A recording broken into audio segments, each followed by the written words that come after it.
حضرت علامہ مولانا مفتی محمد عمران حنفی صاحب،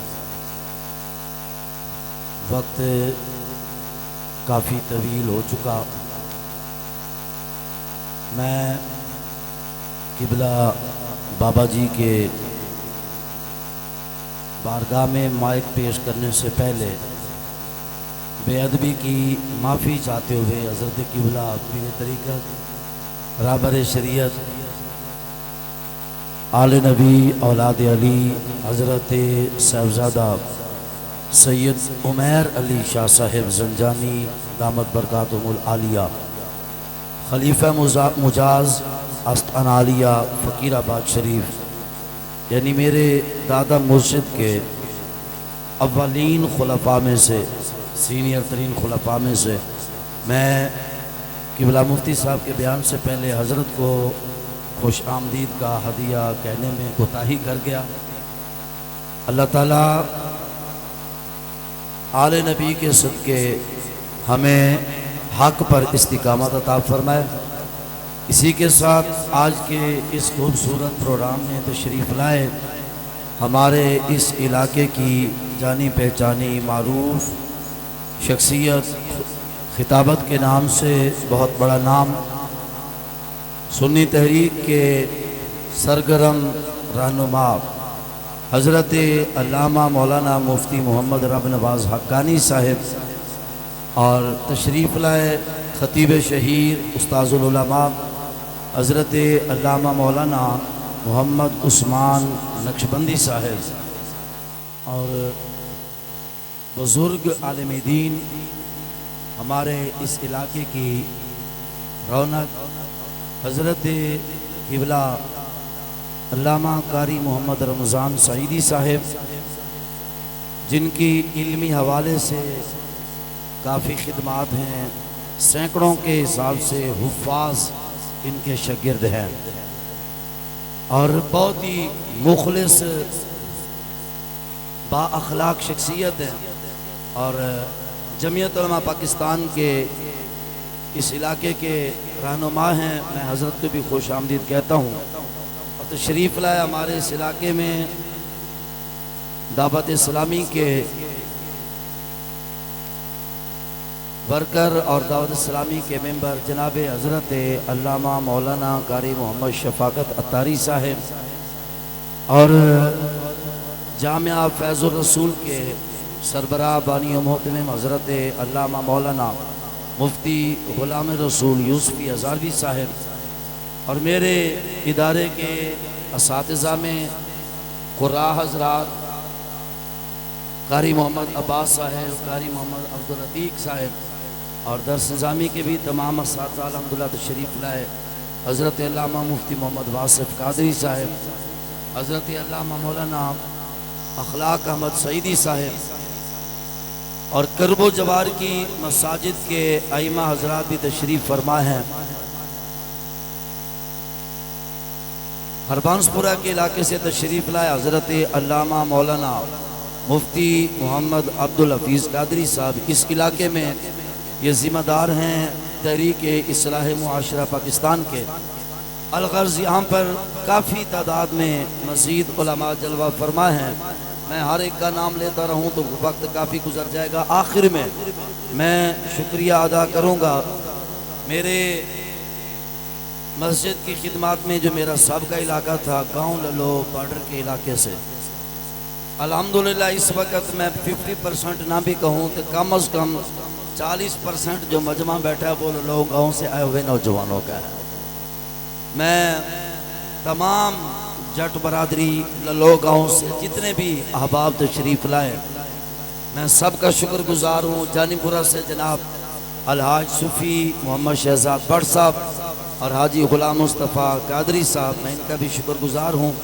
اللہ تعالیٰ سب کو جزائے خیر عطا فرمائے۔ گرامی کے حضرات، آج کا یہ سالانہ پروگرام میں ہر سال اپنے والدین کے سال ثواب کے لیے پروگرام کیا کرتا تھا۔ یہاں پر جب سے آیا حالات کچھ اس طرح کے نہ رہے کہ میں یہ کر سکتا۔ ہر سال یکم محرم کو یوم فروغ اعظم کے نام سے یہاں پر آنے سے پہلے میں میں اپنے والدین کے سال ثواب کے لیے پروگرام کیا کرتا تھا. کافی دیر کے بعد اللہ تعالیٰ نے یہ توفیق بخشی. آج کا یہ پروگرام والدین کے عرس مبارک کے سلسلے میں ہے.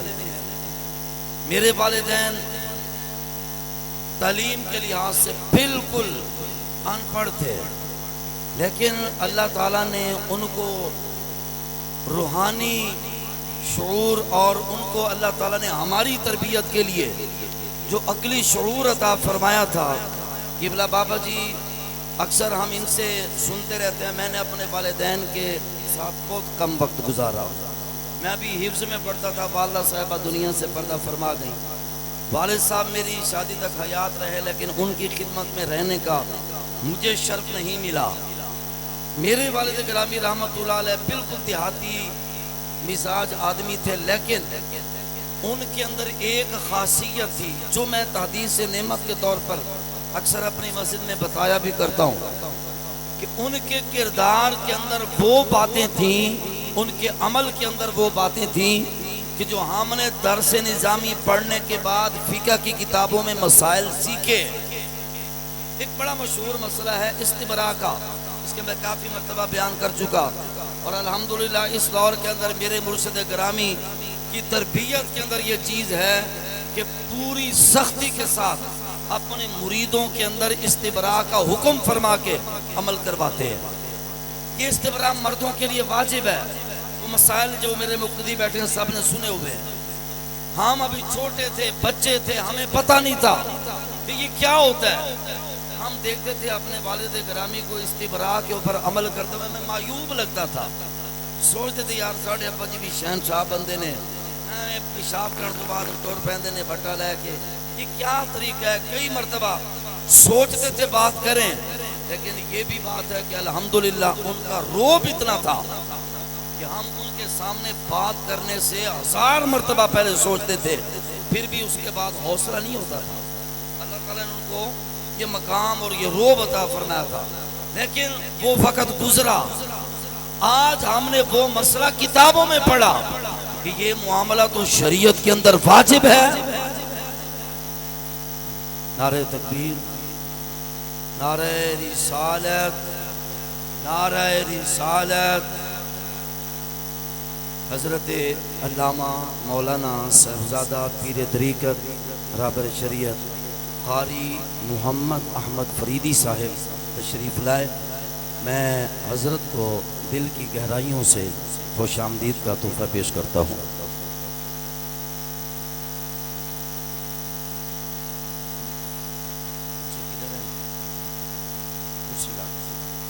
جی میں آخری بات کرنے جا رہا ہوں. یہ ان کے اندر بات کس لیے تھی؟ حضرات میری طرف توجہ فرمائیں گے.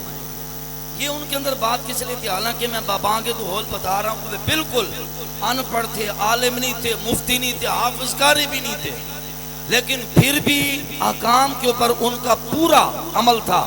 وجہ کیا تھی؟ کہ میرے والد گرامی علماء سے محبت فرمایا کرتے تھے.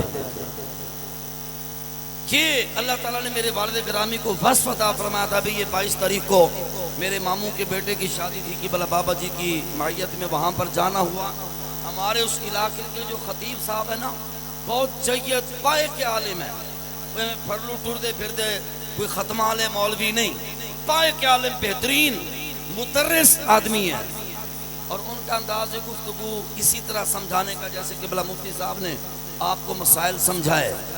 حالانکہ اس زمانے کے ہمارے لوگ آواز کے، انداز کے، طرز کے بڑے رسیہ ہوتے ہیں، شوقین ہوتے ہیں. میرے والد گرامی جمعہ پڑھنے کے لیے پہلی صف میں بیٹھے ہوتے تھے، اور حضرت علامہ غلام مصطفیٰ طارق صاحب جن کا بالکل دھیما سادہ انداز اور مسئلہ جو بھی بیان کرنا سمجھانا، جیسے قبلہ ابھی بیان فرما رہے تھے.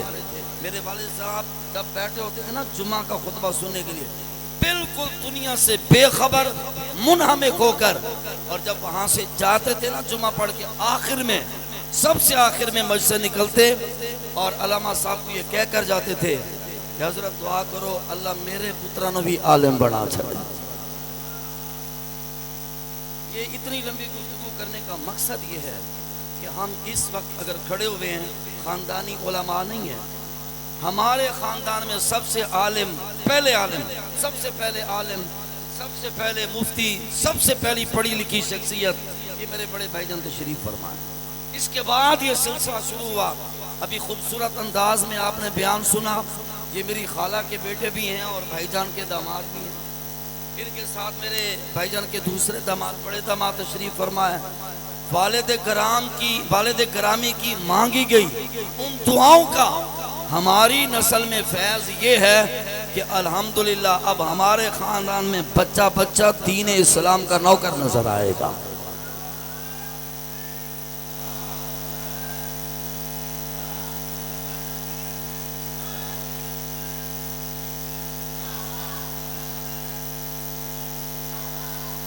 لوگ عرس کراتے ہیں پیروں کے، جن کے بڑے بڑے مزارات ہوں۔ میں نے اپنے ان پڑھ باپ کا عرس کیوں کروایا؟ ان کی کوئی بہت بڑی مزار نہیں ہے، گنبد نہیں ہے، کبے نہیں لگے۔ قبرستان میں عام لوگوں کی قبروں کی طرح میرے ابا جی میری اماں جی کی قبریں ہیں، لیکن پھر بھی یہ ماحول سجایا آپ کو یہ بتانے کے لیے کہ عرس صرف کبوں والے کے نہیں ہوتے، عرس اس کا ہوتا ہے جو اپنی نسلوں کو نبی کا عاشق بنا کے جاتا ہے۔ الحمدللہ میرے والد گرامی نے وہ کردار ادا کیا۔ جو کچھ بھی ہے ہم اپنے والد گرامی کی دعاؤں کی وجہ سے دین کے نوکر کھڑے ہیں۔ قبلہ بابا جی تشریف فرمائے ہیں، آگے الحمدللہ میرا یہ بڑا بیٹا کھڑا ہے، دعا فرمائے اللہ تعالیٰ کامیاب فرمائے۔ استاد جی کے مدرسے میں پڑھ رہا ہے، 21 سپاروں کا حافظ ہو چکا ہے۔ یہ بڑے بھائی جان کا بڑا بیٹا کھڑا ہوا ہے، حافظ قرآن ہے، 3-4 مصلح سنا چکے ہیں اور 6 سال میں پڑھ رہے ہیں، اور بابا جی کی تربیت ہے، پڑھ بھی رہے ہیں اور ساتھ اپنے ہی مدرسے میں ابتدائی کلاسوں کی تدریس بھی کر رہے ہیں۔ ان کی تربیت ہے۔ بتانے کا مقصد کیا ہے کہ ہم اپنی حیثیت میں کچھ نہیں تھے، میرے باپ نے ساری زندگی ہل چلائے ہیں، ساری زندگی ڈنگروں کو پٹھے ڈالے ہیں، ساری زندگی ان کے موڑے پر گئی رہی ہے، ساری زندگی انہوں نے کھیتی باڑی کی ہے، لیکن جو دعائیں مانگی تھی نا وہ یہ تھی کہ مولا کدے میری نسل بھی نبی دے دین دا عالم ہوئے گا۔ بس آپ کو یہ ترغیب دینا چاہتا تھا کہ بیٹوں کو تم جو مرضی بنا جاؤ۔ بہت باتیں کہ ابھی 2 ہفتے پہلے کراچی کے اندر ایک اداکارہ عائشہ آپا کی لاش 7 دنوں بعد ملی، اس نے اپنے بیٹوں کو بڑے بڑے بنگلے بنا کے دیے تھے، ماں کی لاش کو سنبھالنے والا بھی کوئی نہیں تھا۔ اپنی بیٹی کو پتہ نہیں کیا کیا ڈپلومے سکھائے۔ یہ ابھی 4 دن پہلے اسی کراچی کے ڈیفنس میں سے ایک لڑکی کی 7-8 مہینے پرانی وہ سیدھا لاش ملی۔ بھئی جن کو تم نے ڈگریاں دلوائی نہ وہ تمہاری میتوں کو سنبھال سکے نہ تم ان کی میتوں کو سنبھال سکے، اگر اپنی اولادوں کو دین کا عالم بناؤ گے، قرآن کا محافظ بناؤ گے، نبی کا عاشق بناؤ گے، تمہاری قبریں بھی چمکتی رہیں گی اور قیامت تک تمہارے نعرے بھی لگتے رہیں گے۔ آخر میں اپنے میرے مرشد گرامی کا ایک انداز ہے، طریقہ کار ہے، حضور قبلہ سیدی قطب پنجاب، قطب الارشاد، قطب الارشاد حضرت سیدی میاں صاحب مبارک دامت برکاتہ العالیہ، میرے مرشد کا سایہ اللہ کریم اہل سنت کے اوپر تا دیر سلامتی کے ساتھ دراز فرمائے۔ کہہ دیجیے آمین۔ میرے مرشد گرامی ہر محفل میں روزانہ وہاں پر محفل ہوتی ہے، اساں تے سال بعد سجائیے نا، میرے مرشد آستانے دے دیہاڑی 5 باری محفل ہوتی ہے، اور اتنا مجمع نہیں ہوتا، ہزاروں کا مجمع ہوتا ہے۔ بہرحال وہ ایک علیحدہ بات ہے۔ آخر بات، میرے مرشد گرامی ہر محفل میں اپنے مریدوں سے یہ وعدہ لیتے ہیں، کوئی تہاڈے چ عاشق رسول ہے جیڑا اپنی ایک بیٹی تے اپنا ایک بیٹا دین دا عالم بنائے گا؟ کوئی ہے تہاڈے چ؟ اج میں پوچھ رہا کوئی تہاڈے چ ہے جیڑا اپنی اولاد نو دین دا عالم بنائے گا؟ انشاءاللہ اپنی اولاداں نو دین دا عالم بناواں گے۔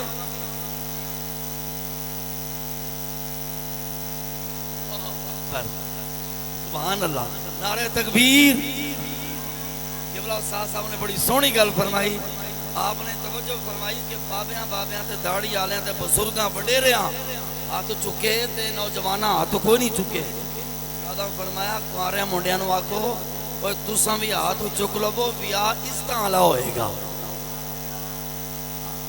انشاءاللہ عمل کریں گے اللہ تعالی ہمیں عمل کی توفیق عطا فرمائے گرامی قدر صاحب میں مائل قبلہ بابا جی کے سپرد کرنے جا رہا ہوں میں نے جامعہ کے بھی ٹکڑے کھائے جامعہ نیمیہ کے اندر میں نے حضور قبلہ نصیر ملت استاد نصیر صاحب قبلہ سے ماہ رمضان کی چھٹیوں میں جس سال زلزلہ آیا تھا کشمیر کا میں نے استاد صاحب قبلہ سے کتبی پڑھی تھی جامعہ فریدیہ سے میں نے پڑھا بنیاد اور میری کامیابی جامعہ محمدیہ سہیوال سے ہے بابا جی امیر المجاہدین سے میں نے حدیث پڑھی تفسیر جلالین پڑھی میں نے ان سے فقہ بھی پڑھی ہے ادب بھی پڑھا ہے سبع مولکات سے لے کر نسائی تک میں نے قبلہ بابا جی سے بھی پڑھا ساری جتنی بھی چیزیں ہیں ان ساری باتوں کی بنیاد قبلہ بابا جی ہیں اگر انہوں نے ہمیں اس راستے پر انگلی پکڑ کے نہ چلایا ہوتا تو میرے بھتیجے بھانجے باقی رشتہ دار جو ادھر نہیں ہے سجنوں کو آج بھی گاواں بچاں دا گویا چکتے نے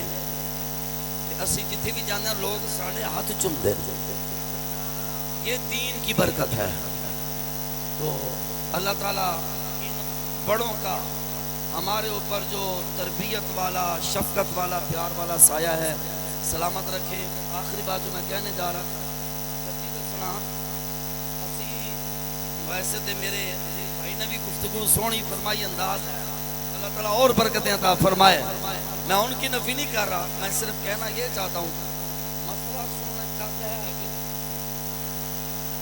مفتی صاحب کی بلا نے دین سمجھایا چاہتا ہے کہ بس ہماری ترغیب یہی ہوتی ہے کانوں کے چسکے چھوڑو دین کو سمجھنے کی طرف آؤ نعرہ تکبیر نعرہ رسالت نعرہ رسالت نعرہ تحقیق نعرہ حیدری نعرہ غوثیہ علماء اہل سنت علماء اہل سنت آستانہ علیہ راویریان شریف آستانہ علیہ فقیر آباد شریف آستانہ علیہ مدینہ شریف آ چکے آستانہ علیہ مدینہ سارے فقیر کو تندے فقیر نے آستانہ علیہ مدینہ شریف حسینیت حسینیت یزیدیت مسلک حق اہل سنت استاد العلماء پیر طریقت رہبر شریعت حضرت علامہ مولانا مفتی امام بخش ندیم محمدی سیفی بانی و محتمم جامعہ محمدیہ صاحبہ